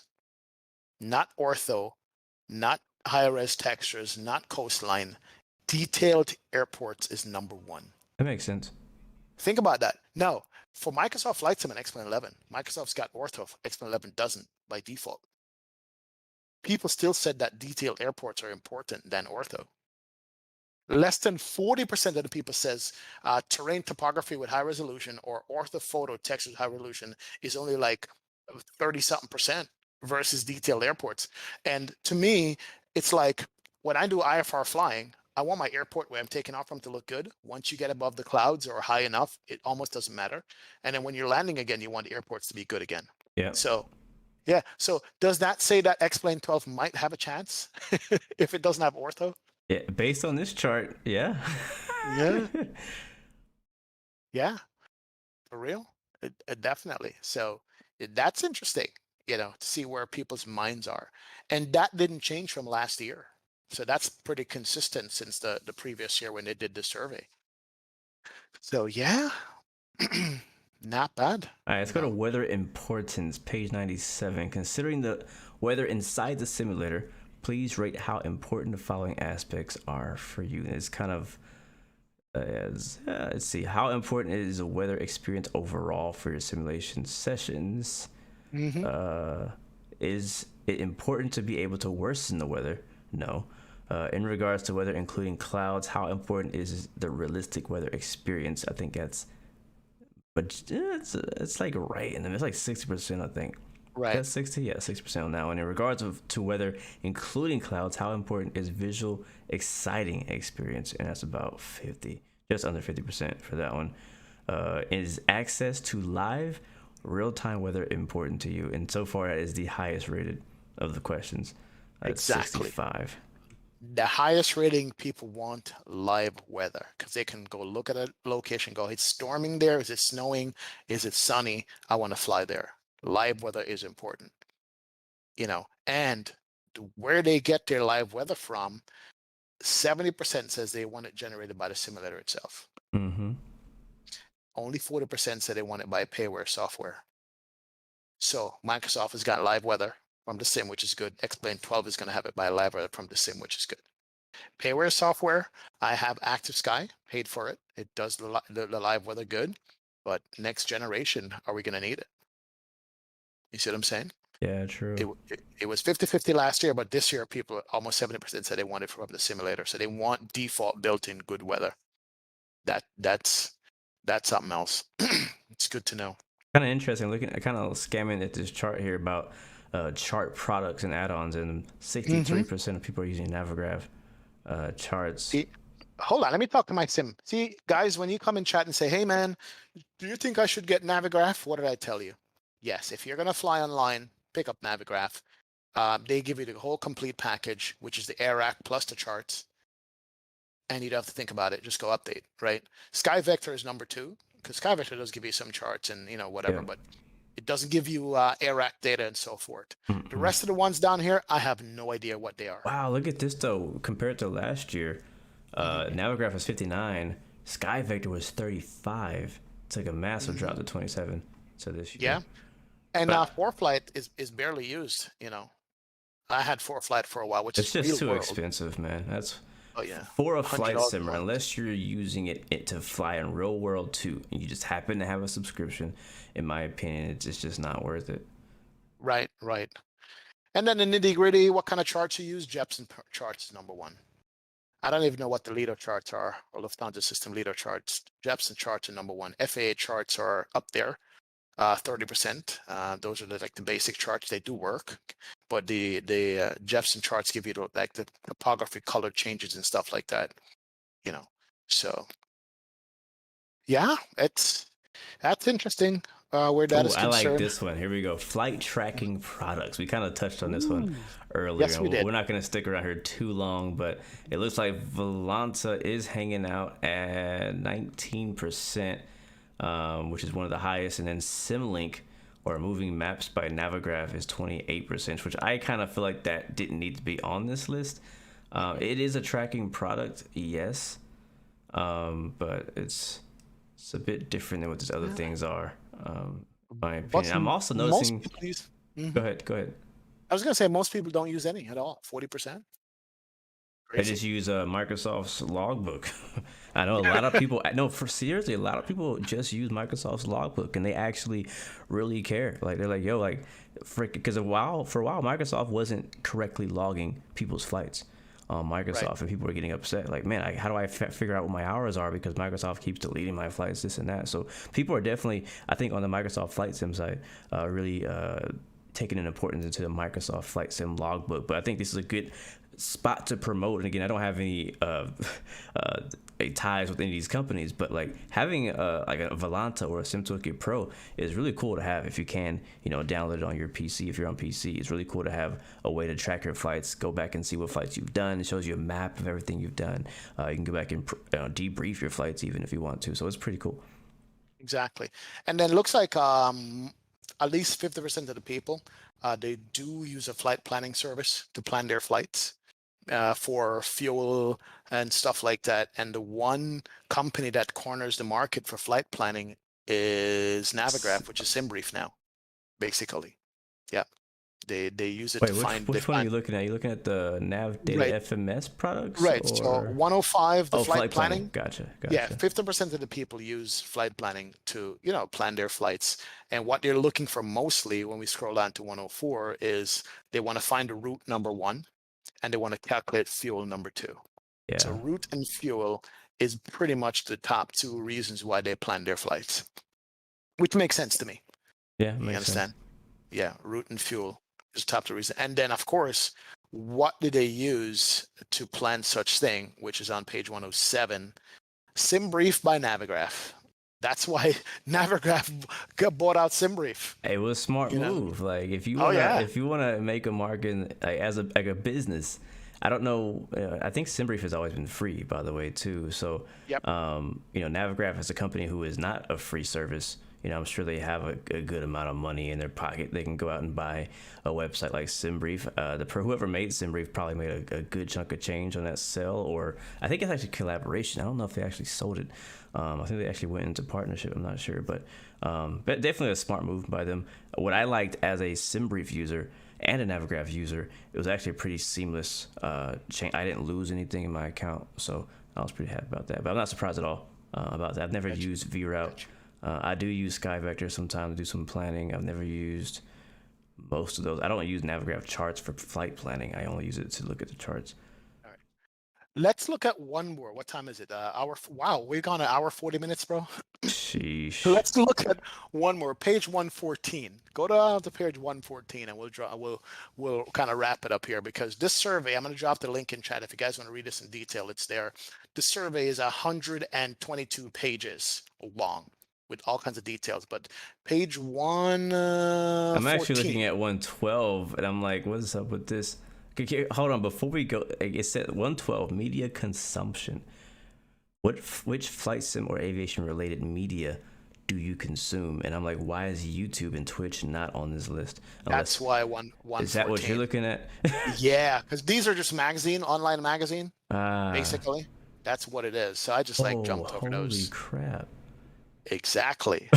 114 says it all. Page 114 says it all. Which video platforms do you use for consuming flight simulator and related content? And this actually is shocking to me. I knew it, but I didn't realize it. Number 1, YouTube. Wow. 95% use YouTube.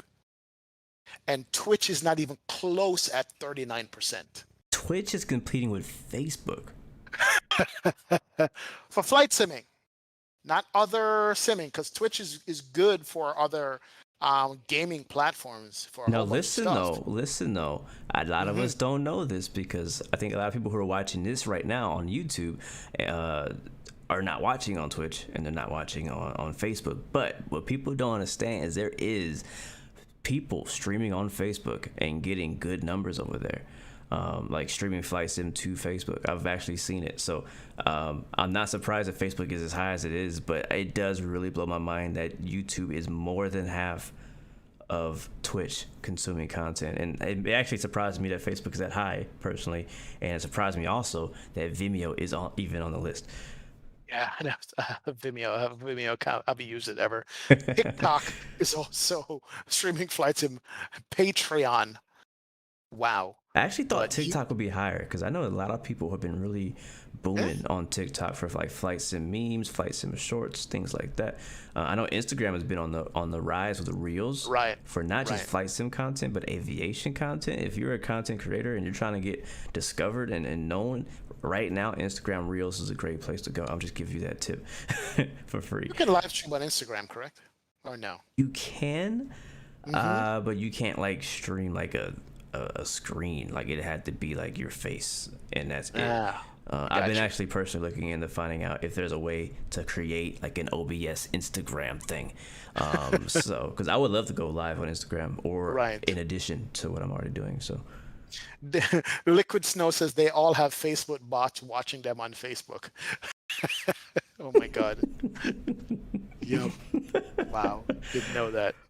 This chart is it blew my mind. I really thought Twitch was much higher than what, because I mean you see, you know what, now that I really look at it and think about it, it surprises me. But when I really think back to when the last time I got on Twitch and saw people watching things on Twitch, wasn't as much as it used to be.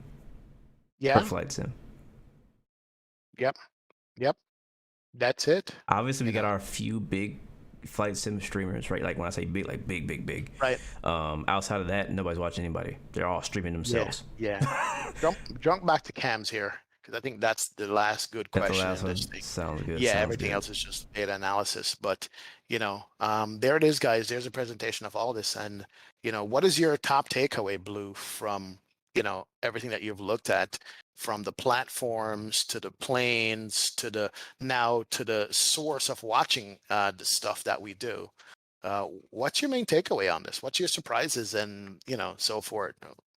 Honestly, that last one about YouTube, I really thought that Twitch would be much higher, but it really surprised me. And I think that one's really personal to me as a streamer on YouTube. It actually makes me feel a bit better. I'm like, yeah, I'm streaming on YouTube. I'm making content for YouTube, so it makes me feel like I'm kind of going in the right direction for my own content. But also the whole Xbox discussion, right? Like I knew a lot of people came over from Xbox, but it sounds like even though in some of the charts it kind of didn't really make sense to me because some of them were like, yeah, like no, I don't use Xbox, but then you see like what's the percentage of people who have who are on, Right. like then it says 54, so then it means that on Xbox the majority of people in the whole flight, I don't know, is Xbox. So I don't know, it's definitely interesting. And then also seeing Microsoft and the numbers versus X-Plane and even DCS World, that was big for me. Seeing that obviously Microsoft is on top. It has the biggest reach. They have it on console. They've really promoted. They put, I think, more resources into marketing it and putting it in front of more people. But X-Plane is really standing strong, and I think that in this next coming year, it's going to be tough. Actually, not take that back. It's gonna be a great time for a Yep. PC simmer because you're gonna be able to have the option to fly Microsoft Flight Sim. You have the option to play X-Plane 12, and you have the option to play Prepare 3D and DCS World. But it's gonna be tough, for people who have them to decide which to fly. Because when PMDG comes out with their plan, you're gonna want to drop that money on that. When what I mean, it's just gonna be tough when it comes to deciding what platform to really invest in. You know what I mean? If you want to pick just one, it's gonna be hard to choose. True. Definitely. For me with the YouTube and the Facebook thing, and the Twitch thing, I've watched that YouTube have slowly robbed a lot of Twitch streamers over to Facebook, over to YouTube from Twitch. They have actually brought them over, given them contracts and stuff in the whole general gaming industry itself. But to see these numbers for streaming, because I started watching flight simming on Twitch, wasn't YouTube. Captain Canada was already the main guy over on YouTube at the time, and Catch Trader ended up going to Twitch. But when I decided to stream, I'm like, YouTube, they'll save my videos. You can rewatch it at your leisure, was one thing. So maybe that's the reason why people can go back and catch your stream later on Yeah. if they missed it the day. Watch at least no, they only go back to watch your takeoff and landing. Yep, that's what You happens. know, That's what they should have that's put in what this survey. What part of the stream do you watch? Do you watch it exactly. live or do you replay it? And if you do replay it, what part of the video do you watch? Do you watch the whole thing or do you watch the takeoff and landing? That's going to be in next year's survey. Navigraph is making it happen. Exactly. Yeah, yeah. Second part that got me, I'm encouraged by the X-Plane consistency here. I mean, X-Plane should have been crushed when Microsoft dropped because the sim is pretty. Microsoft is just beautiful. Like, every time I do a flight and complete from start to finish, I'm like, wow, this thing looks good. And you would think X-Plane would be crushed, but then I realized what it is. Next day I get up, I want to fly a different airplane. Microsoft doesn't have it yet. Yeah, Right? yeah. And I go back and I grab X-Plane and run. So I'm encouraged by that, and I want the competition between the two simulators. I don't want one simulator to dominate everything and start taking it for granted. And X-Plane people are stepping up with the add-ons that are coming out still to this day. Haven't given up yet. You know what I mean? Yeah. So that's the second thing that I've taken away from the survey. And the next thing is the Flight Sim Expo, guys. Go to Flight Sim Expo, man. If it's in your neck of the woods, man, if you can plan it and go do it, I'd say, guys, do it. This is our hobby. We look at the stuff at least 3-4 times a week. We fly at least 2 hours. If you can, try to attend an expo. It's really a good thing for you to do. You know what I mean? Definitely, and enjoy yourselves. So those are the main things I can think of from the survey. It's a hell of a way to wrap up 2021 in our flight simming industry. Yeah. And I've been excited this year for the amount of products and things that have come out. And developers continue to adjust to the new simulator that came out, bring out scenery, big out airplanes, and I've started this year excited, and I'm ending this year excited as a flight simmer in this community and this space. I agree. Like, I And haven't gotten bored. Like, there's been so much going on this year. Like, Right. I'm having trouble keeping up with it all. Like, keeping up with hardware releases, keeping up with new planes coming out, both on the airline and on GA side. I know we didn't talk a lot about GA releases this year, but like the Kodiak that came out recently is amazing. For Microsoft Flight Sim, the Aerobass Phenom that came out not that long ago, which I just personally picked up, is really good as well on the GA side for X planes. So it's a lot of great products coming out. These developers are putting a lot of hard work into it, and it's just been a lot of fun. And I actually today find it extremely hard to decide what plane to fly next. And when I'm trying to decide that, I'm like, all right, well, what sim am I gonna fly next too? You know, so it's definitely exciting for these coming years. And it just, honestly, with 2022, I know there's these certain planes and add-ons that we want to come out, but it's just gonna add to our hangar. It's not gonna stop us from flying the stuff that we already love. You know, we're not gonna stop flying the fly-by-wire A320 because the 737 got released, right? We're gonna still go back to the 320. So yeah, that's how I feel. Yep, that's it. Well, folks, that's it. 2021 is just about over, and 2022, and as Liquid Snow says in chat, when it comes to flight sim, I look forward to 2022. I do as well. Oh yeah. And I will keep bringing the entertainment as best as I can for you guys. I know Blue is going to be doing the same thing, you know, keeping that game going up and up and up and up and up. Have you seen Blue's videos lately? They've been good and crisp, man. I love it. Thank you, man. But yeah, so you know, I do want to say for both of us, I guess as like a wrap up of the year, thank you every single one of you guys who have subscribed, who have liked, who viewed, who've watched anything that we've done, whether it be the Blu-XPerience, be an XP live stream, whether you join the conga line, you know, on VATSIM, whatever it is that you've done to support either of us, we definitely both want to just say thank you, seriously. Like, it's been a great year. I think I know my channel, I think both of our channels have been trending up. We've hit a lot of milestones, got through a lot of cool stuff, you know, so it's been really cool. We want to keep doing this. I enjoy it. I know he enjoys it. We love it. We love Flight Sim. We love you guys. And it's been an amazing ride all year long. And yeah, 2022 is gonna be hot, man. It's gonna be sick. I'm excited. I think we're gonna get hit with some surprises as well. Oh yeah, more to come, guys. And let's not Happy forget New about Year. that DCS Apache coming out. Yes, sir. There you go. More to come, guys. More to come for 2022. I absolutely appreciate you guys, man, from the bottom of my heart. You know, we do it. We have fun. And that's how we're going to do it. So my last words, until I see you guys again, is run the track. And I know Blue's got something else to say. Yes, sir, guys. Remember, you have 3 choices: give up, give in, or give it all. You got peace, love, and God bless you. Make sure you stay safe out there too as well. We'll see you guys next time, next video. We out. Peace. Bye-bye.